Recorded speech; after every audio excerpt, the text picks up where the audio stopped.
It's been a long, long road to get to this point, but a win tonight in Dallas and your Edmonton Oilers would theoretically only be one win away then from an appearance in the Stanley Cup final. Are you kidding me? Let's get a pregame meal ahead of Game 5. Now, that 5-2 Game 4 win on home ice for Edmonton was probably their most complete effort, despite an ugly first half of the first period, let's say.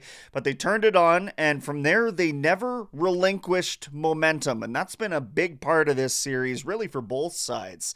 Loved what Edmonton was able to do in stemming the tides. And hey, did they not get the biggest game of the playoffs out of Darnell Nurse in that one? Oh my goodness, he went off. Check the stats sheet if the eye test wasn't enough for you. He had 11 hits in the entire Vancouver series, and think about how much more physical that one was. And in that game against Dallas, after spouting off at the media in the morning, Nurse had 12 hits. Now that's a pretty key cog on your back end that really elevated his play.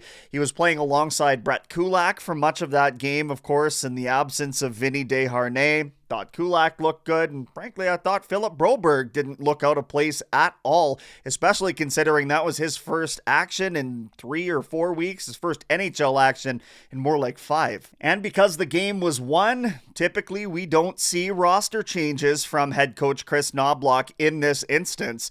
I wouldn't expect to see anything change from what he did. I mean, the magic buttons he's been pressing, the head coach of this team. You'd think he's been in the NHL for a decade plus. This is his first go-around as an NHL head coach, and think about how the players that he's been inserting into the lineup have been producing almost immediately. It's been miraculous to watch, nothing short of, and that's not with Edmonton blinders on. That's coming from all markets. I mean, neither Ryan McLeod nor Corey Perry had a point in these playoffs, and they get reinserted into the lineup in Game 4, not into the bottom 6, right alongside Leon Draisaitl, the team's leading postseason scorer. Actually, the league's leading postseason scorer.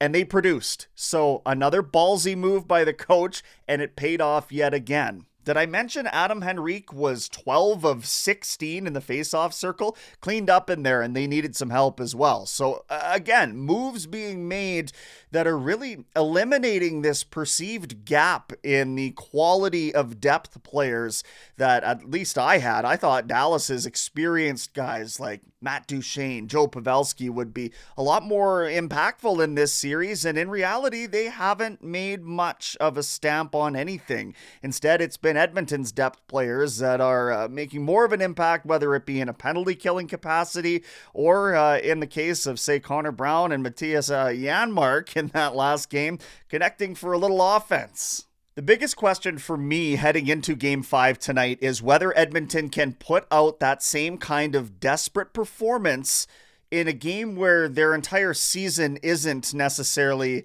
back against the wall. Best of 3 now. 2 of those games are going to be in Dallas. Let's see what brand of hockey they're able to bring down to the Lone Star State, and if they're able to simplify things and maybe eke one out here, put Dallas up against the ropes coming back for Sunday, Game 6 in Edmonton. We'll see how it plays out. You know they're going to be a hard push coming from the Dallas Stars. It's about weathering that storm, and it's all going to take place just after 6:30 tonight on 6:30, Chad.